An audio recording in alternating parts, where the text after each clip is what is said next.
Can't get any words. Podcast on blast, giving you the real talk, no holding back. Can't get any worse, we'll make you see. There's always a silver lining. We'll set you free, so join the movement. Let's change the game with the Can't Get Any Worse podcast. What's going on, everyone? Welcome back to the Can't Get Any Worse podcast. How are we all today? I hope we're all well. And we are all here for our UFC 322 breakdown today, which is happening at Madison Square Garden in New York. Is there a bigger arena in the world for combat sports to take place?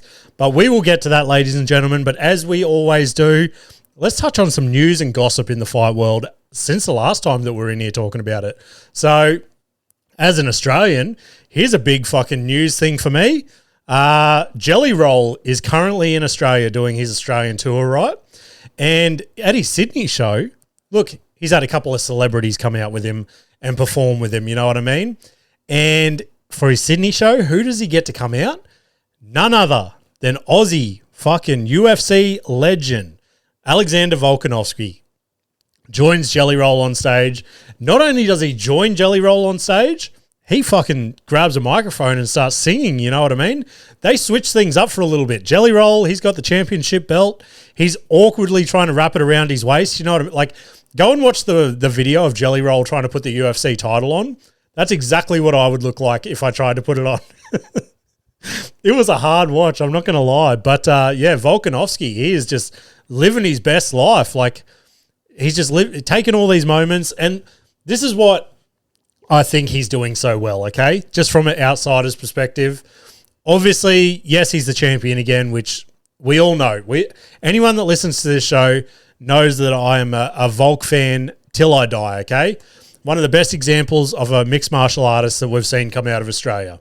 And he just seems to, especially as of late, be putting himself in these situations, in these sort of mainstream situations, I guess you'd say, to set himself up for life after fighting, because realistically, he's on his back legs. Is that it? I don't know. But his time in the UFC, you'd think probably within the next 12 months, I'd imagine. I reckon he's probably got one title defense, maybe two if a big fight comes up. But I think he's really thinking about dwindling. I don't know. Words are not coming to me, you know what I mean? But, yeah, that was cool to see for me. Like, obviously, I love Jelly Roll's music, and obviously I love Volk. So a Volk and Jelly Roll collaboration was insane for me to see. But let's get on to some more serious news in the UFC. The whole betting scandal thing that's going on. My Lord, has that caused some waves in the MMA media and things like that? And it's always hard to know, like, is it as bad as everyone's making out? Now, don't get me wrong. Yes, there is going to be bad, like, moments to it and things like that. But is it as hectic as it seems? Like, I saw a couple of clips of Dana that's come out, and he's like, look, if you've been involved in any of this, you're fucked. You're like, and that is one person in the world that you do not want to get on the bad side of. If you've got Dana White looking down the barrel of a camera to you and going, hey, if you've ever been offered money to throw a fight in the UFC, I am going to ruin your life. Like, that is some scary shit. So, for those that don't know, basically there is this big scandal going on. I believe it's been going on for like 2 years now. Like, the FBI has been tracking it for the last 2 years. And it's just a super hard thing to know where the line is. Like, obviously we've got the whole thing. So I guess the thing is, fighters are being accused of throwing fights. Referees are being accused of like calling fights early, that's been a huge thing in the UFC for as long as I can remember, you know what I mean? But yeah, there is a couple of referees. I think Jason, what's his name? Jason Herzog. I think he seems to be a big one, which I know he did have a couple of iffy early calls last year where people were like, what the fuck are you doing? So, I mean, if he gets tangled up in this, God help him. That would be some messy shit. But literally everyone is being thrown under the buses. There's physios, there's people from the media that have heard whispers that people are injured, and then half an hour before the fight, all this money just gets thrown on the opponent and then it wins. So that's why the FBI has been keeping track of it and things like that. So, yeah, it is pretty insane. I would just like to go on record. All the tips and shit that I say on these episodes, I definitely have not been told by anyone. And I think that can be demonstrated pretty clearly in my wins to loss ratio.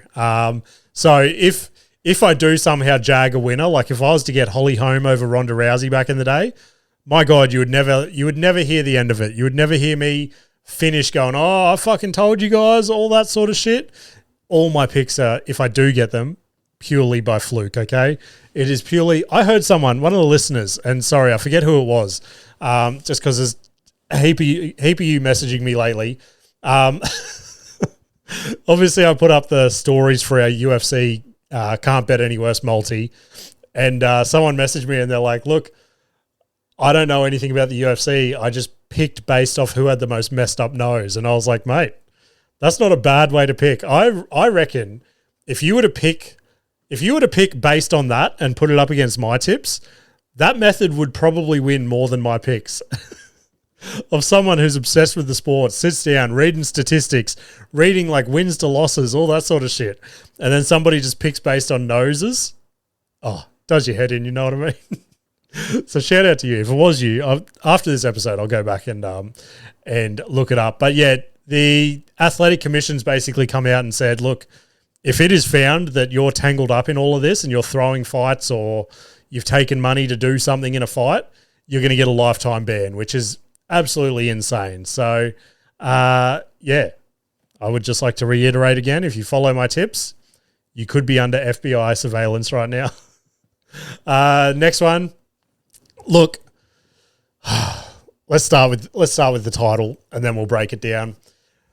Ronda Rousey on the Bert Kreischer podcast last week. I was so excited to hear this, okay? I listened to it while I was in Bundaberg and we got to the end and then she just started shitting on the UFC and then she did that big bombshell on Rogan saying he's just a fan. What did he say? He's just...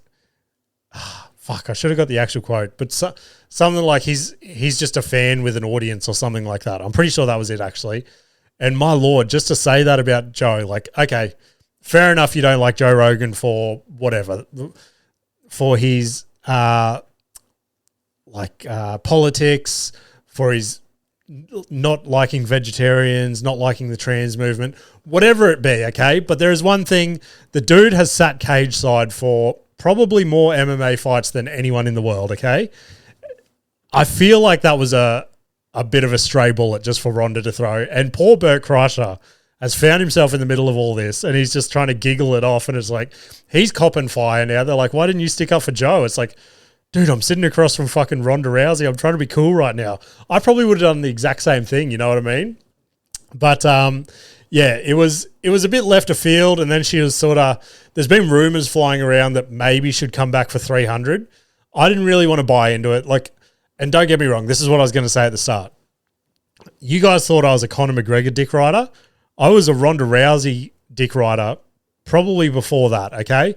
I was obsessed with her, and so was Nikita. She actually got Nikita into the sport, which, to be fair, she probably did that for a lot of women. So Nikita hated it. Then Ronda came along, and she's like, oh, my God, this chick is a badass, and just started half getting into the UFC, if that makes sense. So, yeah, I don't know what the whole theory of this, like she's got a book coming out, but she basically said on there that she would not come back for a fight for anything less than $1 billion, which... I don't know. I can't see it happening, but the way that like some of these Saudi people are throwing money around, they like one of them probably heard that and went, oh, $1 billion to watch Ronda fight again. Let's do it. So her last two fights were not great. Okay, let's just say that. So I could only predict that she's been out of the sport now for how long? Like 7 or 8 years or something. I highly doubt we're going to see a prime Ronda come back for $1 billion. Like that would just be, hey, Saudi people, if you want to give away $1 billion, send it my way, okay? I could do a new studio. I'll set up a new studio in Saudi, okay? We'll do the podcast together. Get me on the next Riyadh Comedy Festival. But yeah, Ronda's just survived all these MMA fights. She survived judo in the Olympics, but a couple of disgruntled tweets on Twitter or something have just really rubbed her up the wrong way. So just goes to show some of these people have some pretty thin skin, okay? In saying that, Ronda, please never come for me. You would beat the fuck out of me. I'm just a shy man from Logan, just trying to make a living out here. But last thing before we start breaking down the card, take a little sip of my delicious Celsius here, ladies and gentlemen. Just a shameless plug, trying to get him on board. Jake Paul, his fight fell out this week, or it might have even been last week with Tank. So he's trying to find a new opponent. Names have been flying around. Fucking Francis has been thrown around. A rematch with Nate Diaz has been flown around. But yesterday it started circulating that we could be in what's the word I'm looking for? Could be in talks, I suppose, of a Jake Paul versus Alex Pereira boxing match. My Lord, would that be incredible? And I'll go on record and say this. Shout out to Jake Paul. If he's entertaining that, we have seen what Alex Pereira has done to almost all his opponents in the UFC, okay? He has sent them into another dimension. And for Jake Paul, who has been accused of just fighting influencers and YouTubers and retired MMA fighters and things like that, for him to go, yeah, okay, I could entertain this. Mega balls. Jake Paul has mega balls if this fight takes place, okay? He cannot be accused of anything if he takes this fight. Like, Pereira is maybe not in his prime now, maybe on the other side of his prime, but he is still super active, dominant UFC champion, okay?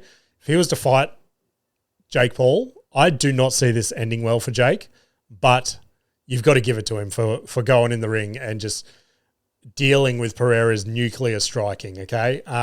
The only thing would Dana come to the party? And the quick answer is no, because Dana fucking hates Jake, but that is the exact reason why I think Dana would come to the party, because if there was a fighter in the UFC that Dana would love to unleash on Jake Paul, if Dana goes, hey, Alex, I will let you go and do this boxing fight and make $1 kajillion off it, but if you do not destroy Jake Paul, you're not coming back to the UFC. You know what I mean? Like, you will embarrass me. You know what? It would be like one of those things where your parents says, I'm not upset, I'm disappointed or whatever. That's what Dana would be saying to Alex. But like I said, I do not see Jake Paul beating Alex if that does come to fruition. But my God, would it be insane to see? All right, let's get into what we're all here for. The UFC 322 breakdown kicks off Madison Square Garden in New York, like I said. And the headline for this, it is insane. The entire card, actually, from the very first prelim, this is one of the cards I'm going to sit down and watch every single fight on. It is stacked. And to be honest, like, I knew it was stacked, but I didn't realize how stacked it was until I sat down and started doing this breakdown. So I'll take a little sip and then we'll rip right in. Oh, so also what I'm going to start doing from this one is up until we get to probably the main card, or probably the main 3 cards, I'm not going to do the betting odds anymore. I'm just going to give my picks and things like that. If they're an underdog, I'll let you know. But it's just getting too much to go, okay, this person's $1.50 and this one's $1.67, okay? So I'll just give my tip, and if they're an underdog, I'll go, this one's a dog, go get your money's worth. So early prelims kick off, and I am actually, it's very rare that you're keen to see the first fight. So we have, and again, I'm going to butcher the fuck out of these 2 names, Basianga Sursakayov versus Eric McConaughey. Holy shit, that dude has so many C's in his name. I'm just going to call him Eric for the sake of this podcast. So the Sursakayov character is an undefeated fighter from the US regional circuit. So he's making his UFC debut. But this Eric character, I feel like I've won some money on him a few cards back. So I've got to stick to what I know. I had a quick look at this Sursakayov's record. He's got a few wins, but nothing screamed out for me to be like, okay, this is going to be a new character in the UFC. He also looks like Khalil Roundtree from Wish. So I'm going to go Eric for that one. He's the favorite, so no money there. Then we go women's strawweight division. We've got Angela Hill versus Fatima Kiln. With this one, look, again, it's if there was a fight I was not too keen on in this one, it's probably this one. I'm just going to go Angela Hill. I think her veteran spirit's going to let her grind out a decision. I don't think it's going to be an exciting fight at all. I literally think they're just going to, grind out a decision. So I'm going to go Hill by decision. Then we go into the featherweight division. We have Pat Sabatini versus Chepe Marsical. So it would appear that Sabatini is the submission artist in this one, and Marsical seems to have a couple of KOs on his record. He just seems to be like a super aggressive fighter. So, look, I'm going to go the submission artist in this one. I'm going to go Pat Sabatini by submission. I think he's going to get the finish in that one. Then to cap off the early prelims, we have, and this is when you know you're getting old, when people that were like on main cards only a matter of years ago are now capping off the early prelims. So we've got Kyle Dorcas versus Gerald Meerschaert. So Gerald Meerschaert was the one that I was talking about. Look, they're both vets. They're both probably on the back end of their career. And Meerschaert is probably the one I'd usually go to most days of the week. He has a huge submission win history. And it's one of those fights. I feel like if it goes to the third round, Meerschaert might pull out a late choke or something like that, get the submission win. But for this one, I think I'm going to go Dorcas by decision. I don't think it's going to be the most exciting fight in history.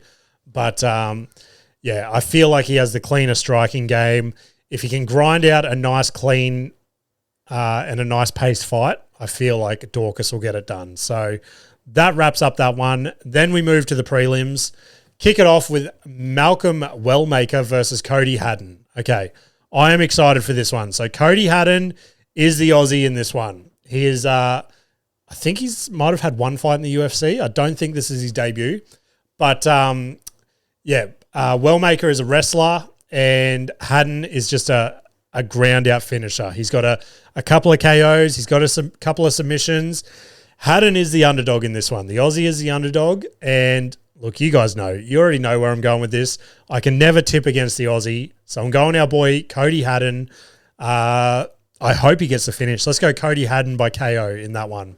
But in saying that, it is going to be a pretty fucking intense fight. So let's just hope he can get the win. All right, women's flyweight division. We have Erin Blanchfield versus Tracy Cortez. So Tracy Cortez used to be the ex-girlfriend of Brian Ortega. That is my fun fact for the episode. Has nothing to do with her fighting skill or anything like that. But Erin Blanchfield is just, her grappling is so good. So I'm going to go Blanchfield by submission, maybe decision. I can see it either going one of two ways. It's either a hectic fucking fight and Blanchfield sinks in a choke at some stage, or it's just a boring decision and we go, what the fuck are we watching right now? So I'm going to go Blanchfield by submission / decision. Then we go middleweight division. We go Roman Kopylov versus Gregory Rodriguez, RoboCop. So as of late, I've been going Kopylov because he's been super active lately as well. And he's got a very good, he's got good power in his hands. So, but in saying that, Gregory Rodriguez, he has mega power in his hands. They call him RoboCop. I think we picked him for KO a couple of cards ago where he's an underdog, and he came through for us. So in saying that, I've got to stick to him. I'm going to go Rodriguez by KO. I just feel like he's going to hit that power shot again and just put Kopylov to sleep. So jump on that one. Rounding out the prelims, we have this one. Look, I'm not a huge fan of this guy, but I am excited for this fight. I think it's going to be his toughest opponent to date. So we've got Bo Nickel versus Rodolfo Vieira. So Bo Nickel is obviously, he's the hype train everyone's jumping on at the moment. Everyone's riding his dick. They're going, oh, Bo Nickel's the next big thing. I'm yet to see it. I know his last fight, I was like, okay, maybe I'm on the Bo Nickel bandwagon now. But there's just still something about him that I just can't fully commit. And Rodolfo Vieira, I've been following his career for ages now. Like, he's an elite jiu-jitsu player. His submission timing is just intense.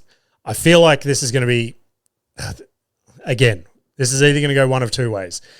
They're either both going to be too scared of each other's ground game, so they just stay on their feet and we just get a boring striking match between two grapplers, or it goes to the floor and we see one of the most hectic grappling jiu-jitsu fights all year, potentially. So I'm hoping it's that one. My head is going Bo Nickel just because he is on a tear. He seems to just get win after win. He just seems to grind him out. But I'm going to go Rodolfo just purely for the money. Here's the underdog.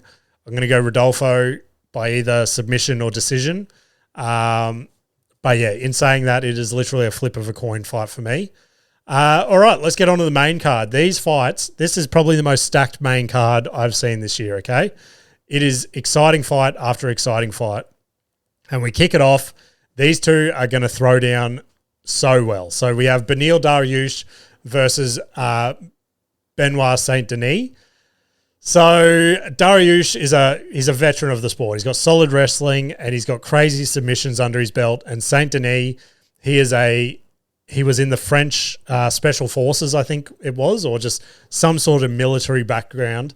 And he is an all-round striker and grappler, just a scary, scary man, okay? Up until Dustin beat him, everyone was scared of this guy. And now he seems somewhat beatable ever since that. So I'm going to go, again, this is a flip of a coin one for me, but for the sake of picks, I'm going to go Dariush by decision or submission. I hope he gets the sub, but I genuinely think these two are just going to go in there and it's going to be a sick fight, and I don't think either one of them is going to want to get knocked out or submitted. So it could grind out to a decision. We'll see how it goes. Then we go Leon Edwards versus Carlos Prates. And look, Leon Edwards, he's a perfect striker, okay? He's got beautiful striking, but in saying that, we have seen him quit a couple of times before. Like, I hate saying that I hate saying fighters are quitters, but I mean, we've seen it. The way he won the title still goes down as one of the most impressive wins of all time. Just that head kick in the last few seconds of the 5th round, insane scenes, okay? And he will go down as one of the greats purely because of that. But Carlos Prates lately, he's been proven as like a fucking, a precision counterpuncher. He's sharp, he's fast, and because of that, I think he's going to get the win. I want to say by KO. Yeah, let's go KO on that one. We've got a few double chances there, so I'm going to go straight KO. I think his momentum coming up to this is going to be too much for Leon. Leon's been out for a while now, so I think Prates is too dangerous on this one, so let's go him. Now let's get into the 3 last fights. I am genuinely so fucking excited for these ones.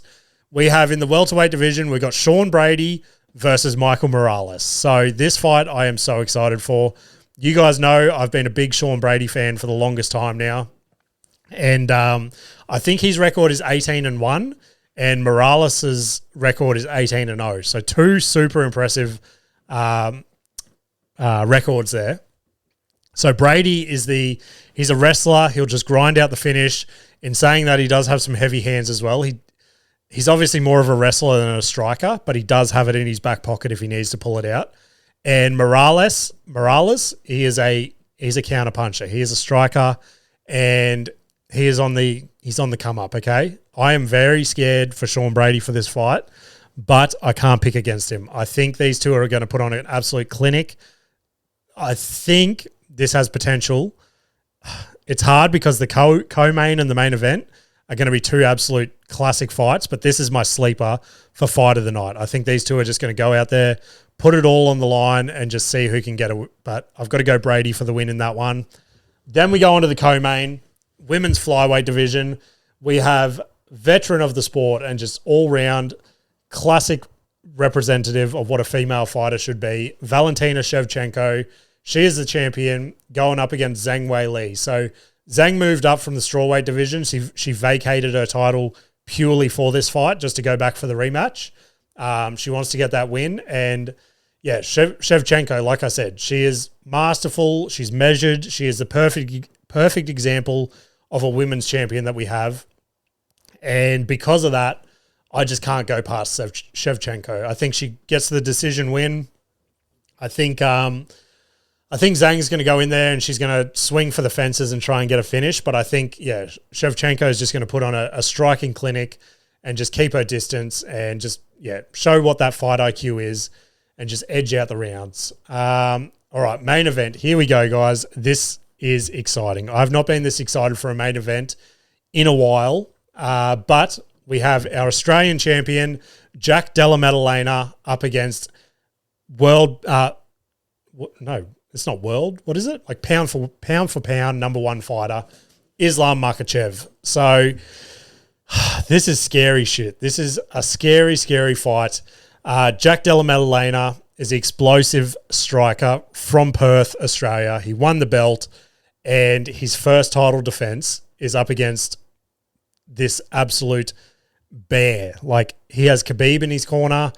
He is just that complete Dagestani wrestler, striker, everything.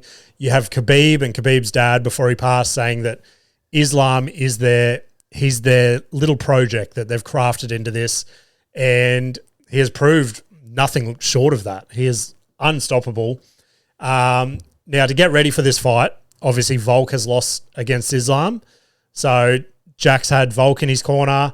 I believe he's done a bit of grappling with Craig Jones, which Craig Jones seems to be the Dagestani thorn in their side, if you will. He just seems to have the blueprint on how to stop them. So, my God, I am putting all the faith in the world that I have for Jack Della Maddalena to keep his title.